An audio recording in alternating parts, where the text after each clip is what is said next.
เอาละสบายดีวันนี้อาจารย์จะมาสอนเกี่ยวกับการสร้างสารบานเนาะก่อนอื่นเมื่อเราต้องมีหัวข้อก่อนที่จะมาสร้างสารบานการสร้างสารบานมีขั้นตอนดังนี้ก่อนอื่นเราไปคลิกใส่หัวข้อที่เราต้องการอยากจะมาสร้างสารบานคลิกใส่ตำแหน่งใดก็ได้ของการสร้างสารของหัวข้อให้เราคลิกใส่บอทใดก็ได้หลังจากนั้นให้เราคลิกขวาเลือกคำสั่งว่า paragraph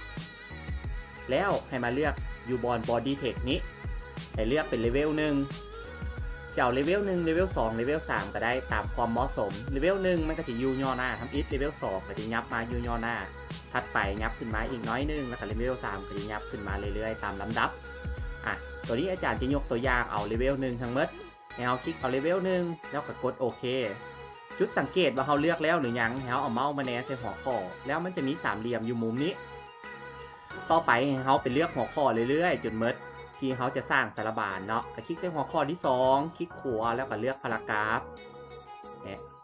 เลเวล1เลือกไปเรื่อยๆเลยจนกว่าจะเมดหัวข้อที่เขาต้องการอยากจะสร้างสารบานนั้น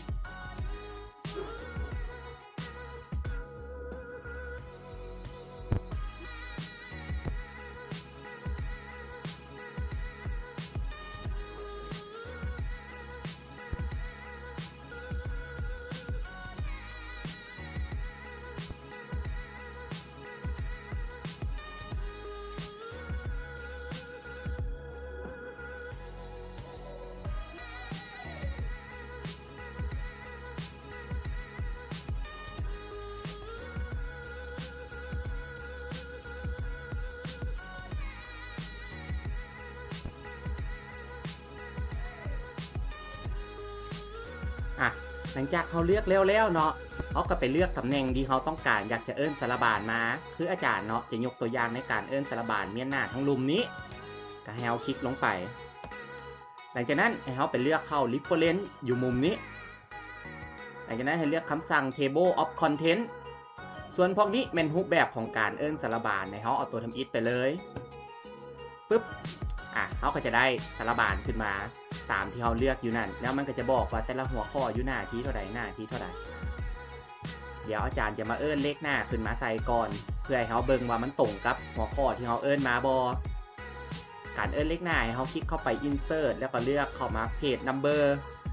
เขาอยากเอาเลขหน้าเมียนดังเทิงก็เอาตัวท็อปอันนี้แม่นเลขหน้าเมียนด้านลุ่มอาจารย์อยากเอาอยู่ทั้งกลางก็คลิกเส้นนี้เลยบีบออก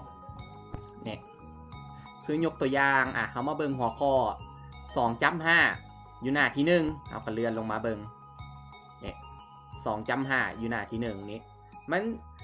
สำหรับหัวข้อเนาะมันจะเรียงตามเลขหน้าเลยเขาจะบ่สามารถปรับได้ว่าอยากให้หัวข้อใดขึ้นก่อนหัวหน้าหัวข้อใดตามหลังมันจะเรียงตามเลขหน้าไปเลยเด้ออันนี้ก็เป็นขั้นตอนการสร้างสารบานแบบกระทัดรัดเดี๋ยวเมื่อหน้าจะเฮ็ดสารบานอธิบายสารบานแบบละเอียดให้ฟังจบ